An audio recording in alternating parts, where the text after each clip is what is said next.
my first guest stars as Walter on A Different World. And he's also, I think I can say this honestly, one of the craziest men I know. Please welcome Sinbad.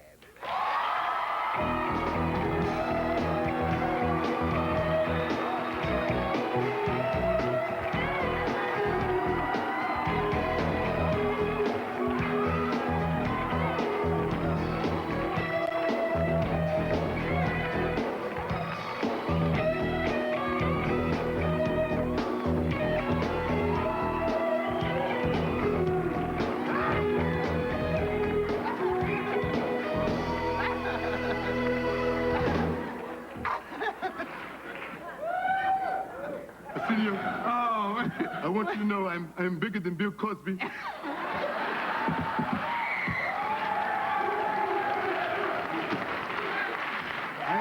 I am the Bob Hope of music.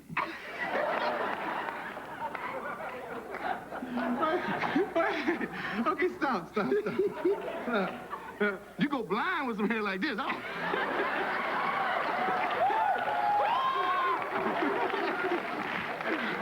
Okay, obviously Sinbad is referring to the monologue I did about the Time magazine article where Milli Vanilli said they were bigger than Elvis, and who else did they talk about? I tell you, man, I think Milli Vanilli's doing crack. I don't want to say nothing. I'm not saying nothing. Nobody can say they're bigger than Elvis. Whether Elvis can sing or not, ain't nobody bigger than Elvis, man. People still think Elvis alive, man. But they dogged like Bob Dylan? Yeah, and Jagger and McCartney. I know. You see, they didn't dog no brothers because somebody showed up. Yo, I thought you said you're bigger than me.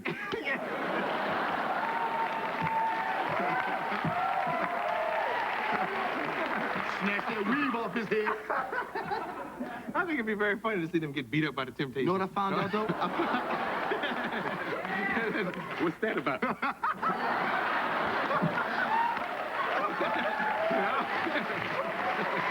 I have it on good rumor. I heard Milli Vanilli is really two brothers, bald-headed brothers from Cleveland, Ohio,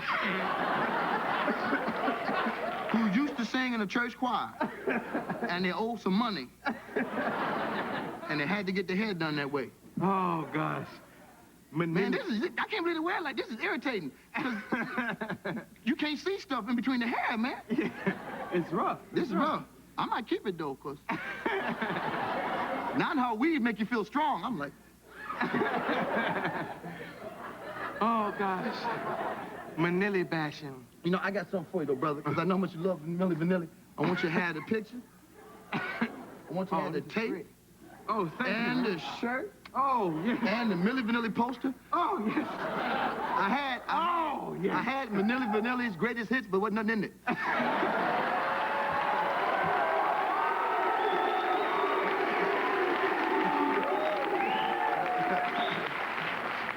Talk about my booty, Millie. Oh, man. I think they like you. Arsenio Hall. Yeah, they are watching my booty, man. Come on, closer. Yeah. Now, okay, let me ask you, as a father, Yes. you have kids. Do you let your kids listen to Milli Vanilli? I let them listen because they listen also to Pee Wee Herman and they listen to Farmer in the Dale. It's about the same kind of music.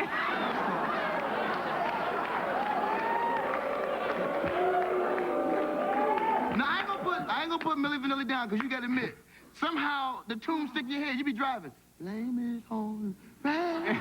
You didn't want to sing, you be like, no! Blame it on right. Then you start going, whatever you do. Yeah. What is that about? What is that thing? Because his pants too tight. That's wrong.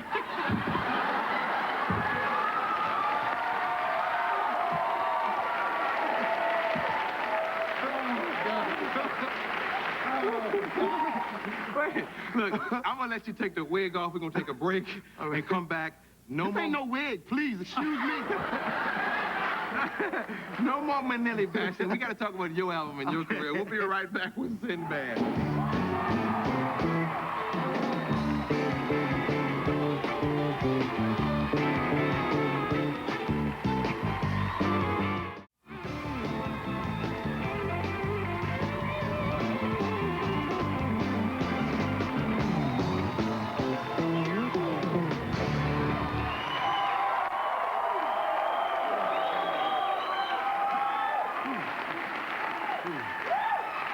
anyway, okay. Let's talk about your album.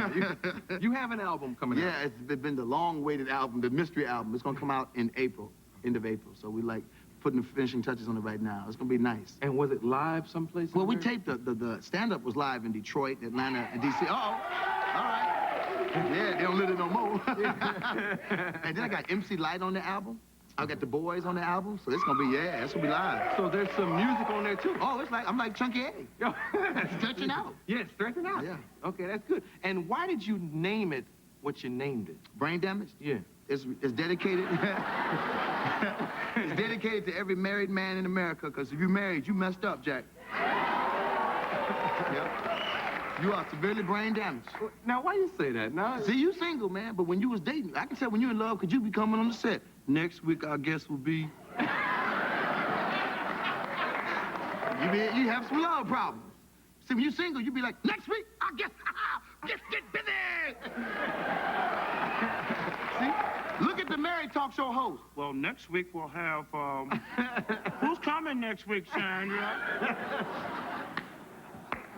I'm not saying his marriage is bad, but it does change a man up. It's different, because with a man, it's all of a sudden, I never thought a woman could change things that you've been doing all your life. You know, Like what? and they tell you, well, just basically dressing yourself. Dressing yourself. Oh, look at Oprah Winfrey show. They had a show about men who need to be changed, how they were dressed, and they redressed these men. She married a slob. Why she expect him not to be a slob when she married him? Yeah. He was a slob. Let the man be a slob. That's what you got. Keep him.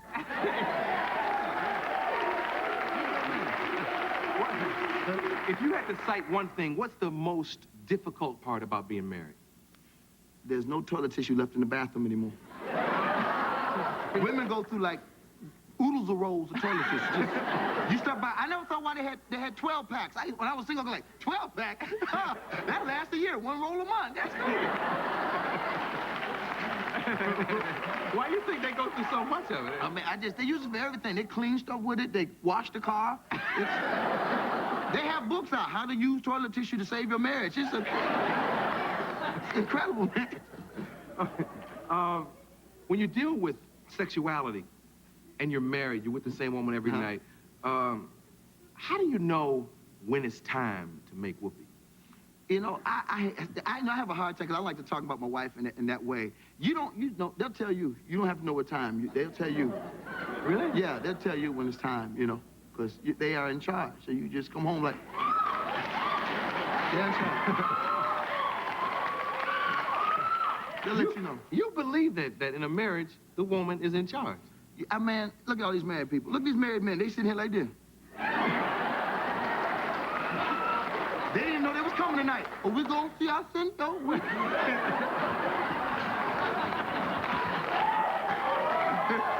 You know, that is true. Y'all laughing now when I go home, my wife will be like this. Oh, that's very funny.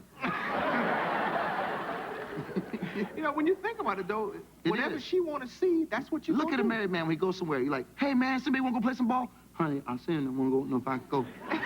They gonna go. No, y'all go ahead. I'm going to get some curtains. We already had.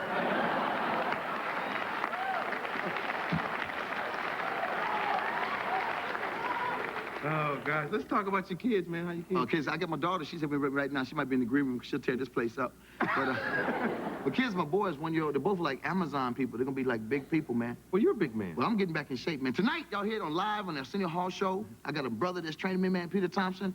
Next time I come back, I'm wearing a tight spandex suit. I'm going to be ready. I'm going to be ready for Freddie, man. Just I'm going to be down. But why? You're a comedian. You don't need I want to be in top shape, man, because I don't want my children to beat me up. I want to be able to beat my children up till I'm old. I want my children to be scared of me. That's what you need, fear. Yeah. Not respect. You want fear from your children. Like Schwarzenegger's children, they ain't gonna never fight their father. Wash the car.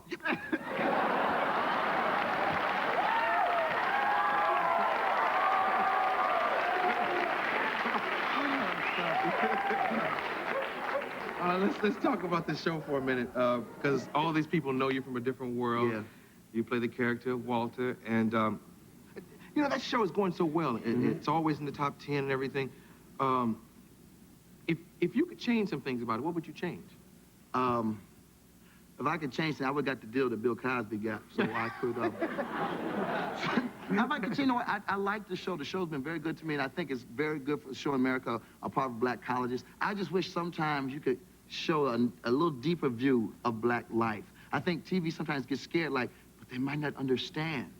Like, we understand all white people, but we watch the show anyway, you know? Yeah. We watch the show, and you learn from watching, you know? Yeah, because it is, I mean, that's how I see this Look show at you. sometimes. You came out here, boy, no, get that music out of here. We gonna know this Arsenio. Get busy. They were like,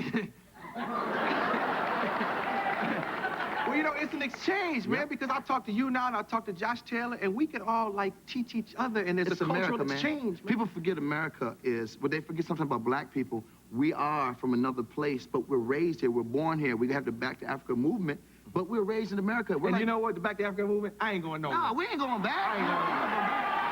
I'm going to be right here at my place. I look at the history. I look at Africa from a history, but I was born in Michigan. Yeah. So, you know, I was born in Michigan, so I have to deal with where I'm from. Like, when you came to the show, I'm going to tell you something, man. Y'all don't know. When Joan Rivers was off the show and they were looking for comics. When Joan Rivers got dissed. Yes, when she got dissed. When she got dissed. Y'all know what dissed means, got right? dissed. Okay, And they were looking for a host. They started looking for comics. Janie just put it on the monitor. Okay, so now y'all know what it means. That's what dissed means. Oh, okay. But when Fox dissed Joan Rivers. They started looking for comics. I begged my agent. I said, please let me get on that show, because some black comics gonna come on the show and make $1 million. And you made the money!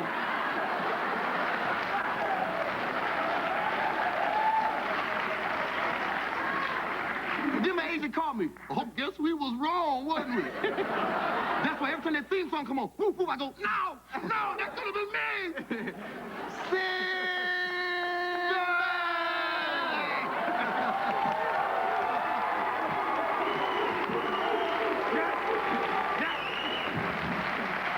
Striving to be #1, March 10th in Louisville, Kentucky, March 24th, Portland, Oregon. From a different world, that's Sinbad.